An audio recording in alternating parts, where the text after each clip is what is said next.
What on earth is this? I stared intently at the video streaming on my phone. It was a live feed of my house. Specifically, my bedroom. An app on my phone was connected to the surveillance camera in the room. On the screen, I saw my husband and a woman together. Are they embracing? The two of them were so close, there was no way it could be excused as friendly or accidental.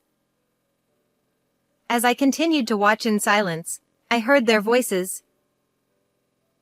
The woman said, She hasn't found out about that, has she? No! My husband replied. I'm doing exactly what you told me to. It's perfect. She's so dumb, she believes everything. The woman laughed. I can totally imagine that. After sharing a laugh, they began to get intimate and collapsed onto the bed together. I was left speechless, staring at the video in utter disbelief. Because that woman was my own sister. My name is Nancy. I'm 50 years old. I've been married to my husband, Jason, who turns 55 this year, for 20 years. We don't have any children, so it's just been the two of us living together. Since we both worked, we had a comfortable lifestyle, but that all changed about 10 years ago. Jason was diagnosed with early-onset dementia. At first, it was just small mistakes at work, so I never imagined it could be dementia. But as time went on, the mistakes became more significant.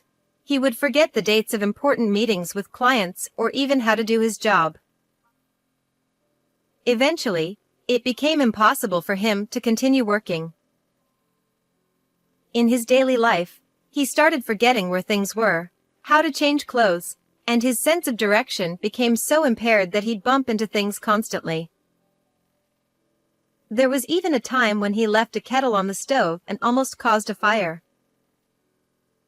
So, we turned to my sister, Amy, who runs a care facility, for advice. She recommended a hospital where Jason underwent tests, and it was there that he was diagnosed with early-onset dementia. Jason retired from work, and now we have a caregiver sent from Amy's facility who comes every other day, while he spends his days in home care. As for me, I've become the sole breadwinner, working hard every day. Nancy, how is Jason doing? It was the day Harris, our usual caregiver, came over. Amy showed up with him, as she sometimes does. Amy, you're here? Yes. He's my brother-in-law, so of course I'm worried. Ever since we started relying on Amy's facility, she's made it a point to drop by now and then before I leave for work. Since she was a child, Amy had always said, I wish I had a big brother. She's admired Jason ever since we got married, and she was more heartbroken than anyone when he was diagnosed with dementia. Despite her busy job, she checks in on us frequently, and I'm really grateful for that. Thanks to Amy and Harris, I can leave Jason at home with peace of mind and go to work. Without my income, we wouldn't be able to make ends meet, so I'm deeply thankful to both of them. That said, they can't come on weekends, so the burden of caregiving falls entirely on me. I work on weekdays, and on weekends, I'm solely responsible for Jason's care, leaving little to no time for myself. I hadn't really noticed it myself, but I must have been more exhausted than I realized. At the hospital for Jason's regular checkup, a familiar nurse immediately picked up on how worn out I was. We've known each other for nearly 10 years, so she can tell when something's off. Nancy, I know it's tough taking care of your husband, but you need to find some time to rest by yourself. She said. I know, you're right. But it's easier said than done. I replied. I could probably ask Amy or Harris for extra help if it came down to it, but I didn't want to burden them any more than I already had. The nurse suddenly brightened. Oh, I almost forgot. A new nurse just joined our hospital recently. She used to work at a dementia specialist hospital in New York. She might be able to help you out. Look, that's her over there. I looked in the direction she pointed, and to my surprise, standing there was Lauren, my best friend from our school days. Lauren noticed me too, and we both gasped in surprise before embracing each other, overjoyed at our reunion. Lauren, who had been a star on our school softball team, still had that same short, sleek hairstyle that suited her so well. She was as sharp and composed as ever. Nancy, you haven't changed a bit, she said with a smile. Neither have you, Lauren. It's so great to see you. Lauren told me that after her kids became adults, she divorced her husband and moved back to our hometown. We were excitedly making plans to catch up over tea when Jason, who had just finished his examination, was wheeled out of the consultation room. Oh, this is my husband, Jason. I guess the last time you saw him was at our wedding? Yes, it's been a long time, Lauren said, addressing Jason. I've been friends with Nancy since middle school. She knelt down to meet Jason's eye level in the wheelchair, but suddenly paused mid-sentence. Lauren? I asked, noticing her hesitation. Oh, sorry, Lauren replied, snapping out of it. Jason, we met once at your wedding. Is that so? I look forward to your help. Thank you in advance, Jason said with a cheerful smile, bowing his head. Lauren watched him with a somewhat curious expression that I couldn't quite place. Realizing I was puzzled, she quickly stood up and smiled at me. I've taken care of many patients like your husband, so I might be able to offer some advice. I'm sure I can help in various ways, so don't hesitate to reach out, she said. Thank you, Lauren. I'll definitely take you up on that, I replied. We waved goodbye, and after that, I ended up seeing Lauren quite a bit, whether it was to pick up Jason's medication or when he wasn't feeling well. Each time, she looked at me with a concerned expression, but I pretended not to notice and just let it pass. A few months after reuniting with Lauren, I was at the hospital with Jason for one of his checkups. After Jason was called in for his examination and went into the room alone, I heard someone call my name. Nancy. It was Lauren, her expression slightly more serious than usual. Lauren? Is something wrong? I asked. Jason just went in for his test, right? Do you have a few minutes? She asked. Sure, I have some time, I replied, a bit puzzled. Lauren led me to a counseling room. Nancy, how is it going with taking care of Jason? She asked. You're worried about me? Thanks for that, I said, giving her an update on Jason's condition and how the constant care was starting to take a toll on me. Lauren listened intently, and I assumed she was concerned about my well-being. But then she began. Actually, Nancy. What she said next left me in disbelief. Lauren started by explaining that about a week before we reunited, she had seen my sister Amy walking through town with a man. While she knew Amy's face well, the man seemed vaguely familiar to her. I called out to Amy, and she introduced the man as her boyfriend. Lauren continued. When we met at the hospital that day, I suddenly realized that the man I saw was your husband, Jason. I was so shocked. I didn't know what to think. She said. That explains the strange look on your face at the time, but... I trailed off, trying to process this. Lauren had seen Amy and Jason together a week before our reunion, yet Jason hadn't seemed to recognize her at all during our meeting. Lauren explained. Back then, I still had longer hair, down to my shoulders, and I was wearing glasses. I looked quite different from how I do now.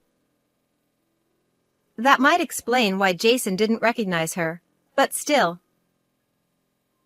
There's something else that's been bothering me.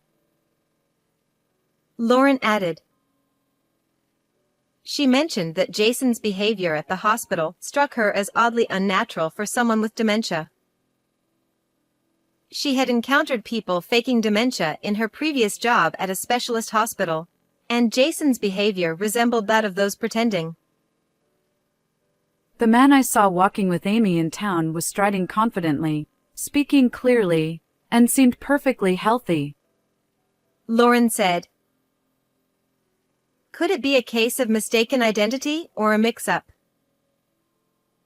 I asked. I don't think so. Lauren replied. Jason has a distinctive tear-shaped mole under his right eye, doesn't he? The man with Amy had the same mole. I'm sorry if this sounds inappropriate, but he had a certain charm about him that was hard to miss, even for a man. Realizing how her comment might have come across, Lauren quickly apologized, but she was right. Jason did have that mole under his eye. It's not the kind of feature you'd easily find on someone else. The face, the mole's position, it was too much of a coincidence. Could it really be true that Jason has been pretending to have dementia for the past 10 years and, on top of that, has been having an affair with Amy? It was hard to believe, but Lauren had never been the type to lie. Nancy, I have to be honest. I don't think this hospital is very good. Lauren said seriously. What do you mean? I asked, surprised. The doctors here aren't particularly skilled, and despite the bad reputation, the patient numbers are oddly high. Don't you think that's strange? I think you should make sure Jason really has dementia. Her words lingered in my mind, so I decided to take action. I bought a home security camera from an electronics store and discreetly placed it in our living room and bedroom. I set it up to record while I was at work and made it so I could check the footage from my phone during breaks. When I reviewed the footage, I was stunned. Jason's behavior was completely different from how he acted around me. He didn't seem to have any trouble finding things, and he went about his day normally. Even when Harris, the caregiver, came over, there was no sign that she was actually helping him with anything. What's more, the footage revealed that Amy frequently visited our home when I wasn't there. Their conversations were all captured on tape. Nancy hasn't figured out that you're faking dementia, right? Amy asked in one of the recordings. No, I'm following your instructions. I pretend not to know the date or where things are, and it's working perfectly.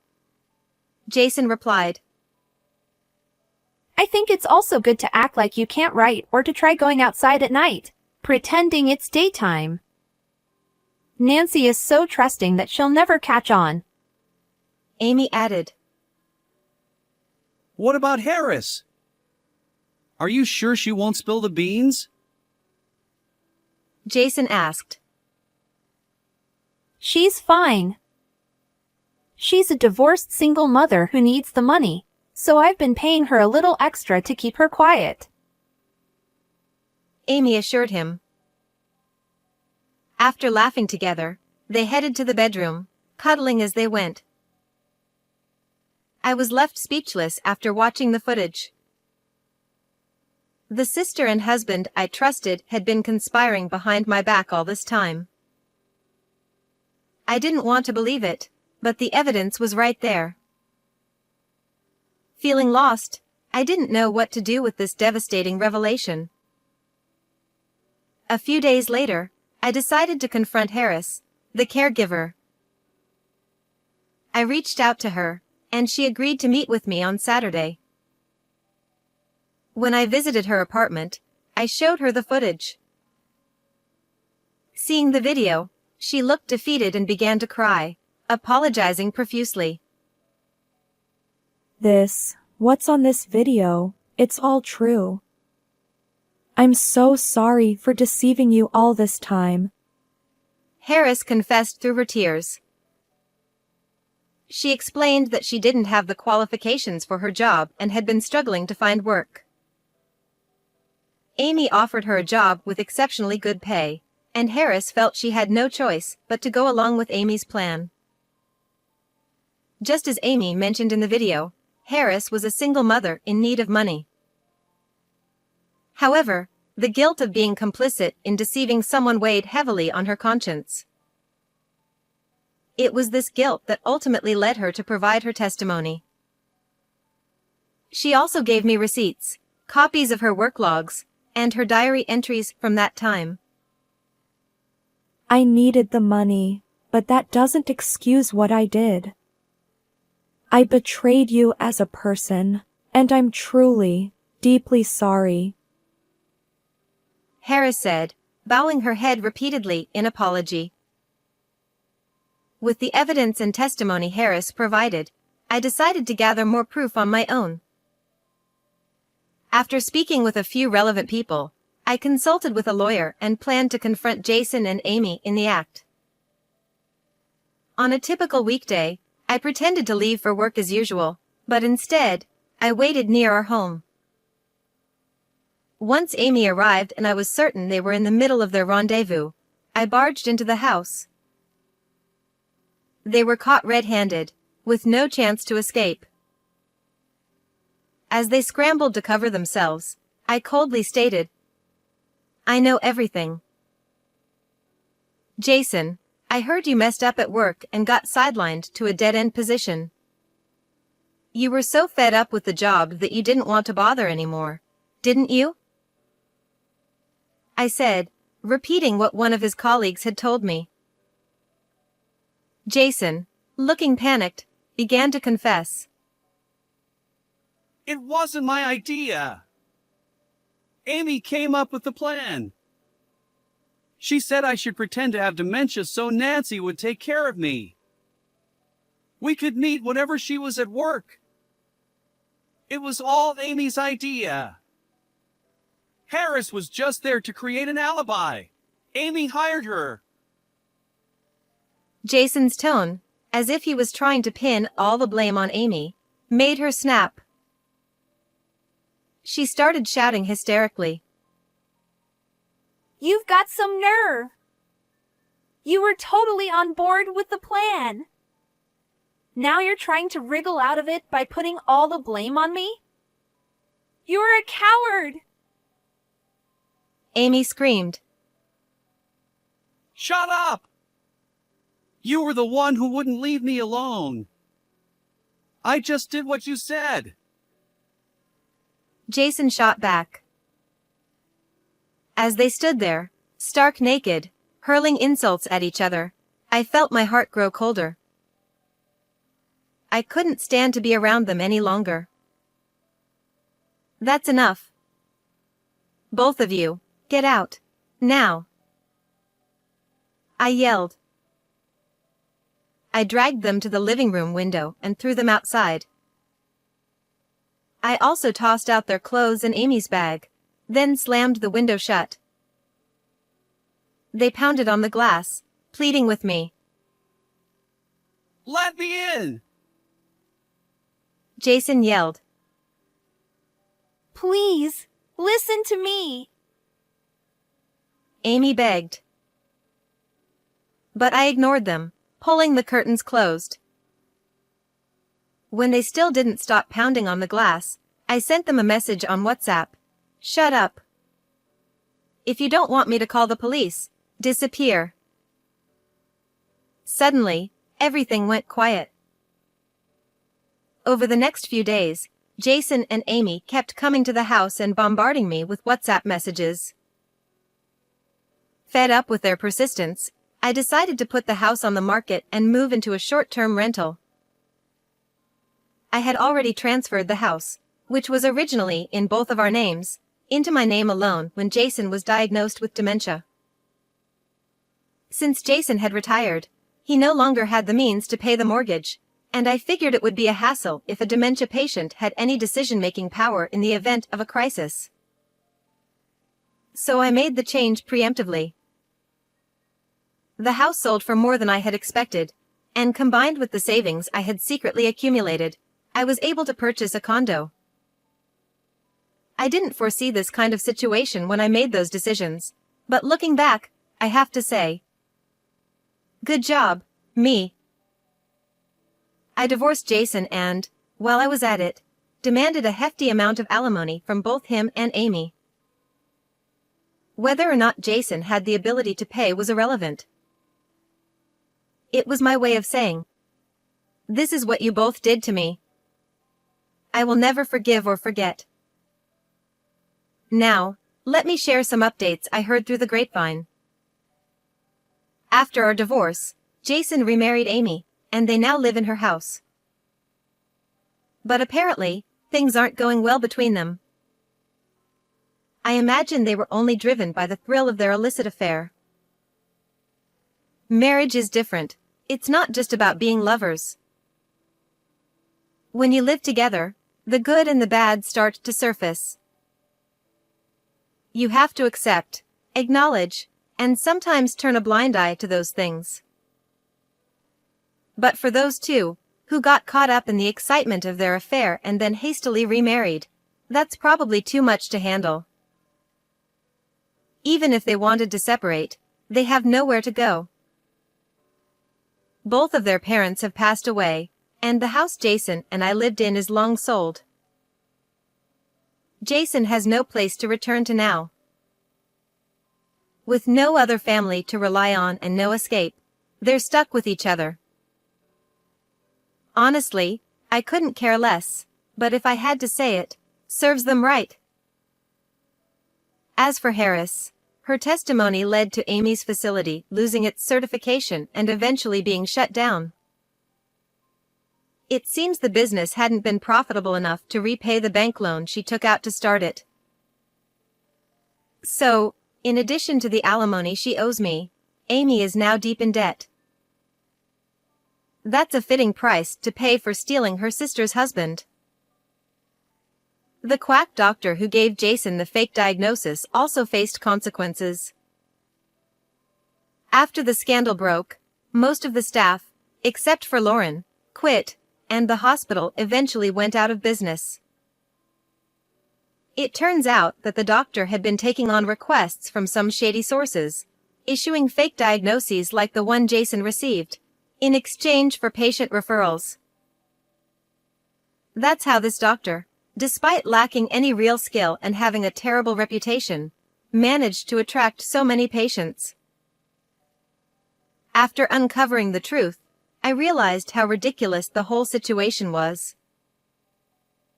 But I also had to acknowledge my own fault for blindly trusting what my sister and that quack doctor had told me. According to Lauren, I'm too trusting and tend to believe whatever people say. I don't like being suspicious of others, but I've learned that I need to be more discerning and think things through more carefully from now on. That's been my ongoing reflection lately. Speaking of Lauren, she recently landed a new job at a large general hospital in the neighboring town. They recognized her experience working in a New York hospital, and she's already earned the trust of her colleagues, allowing her to work freely and comfortably. Through Lauren's recommendation, Harris also started working in the hospital's cafeteria. Wow, how cute! Lauren exclaimed, her eyes lighting up at the sight of the puppy playing with a ball in front of her. This little guy is a male miniature dachshund I welcomed into my home about a month ago. He's become my precious partner, bringing me comfort and easing the fatigue after long days at work.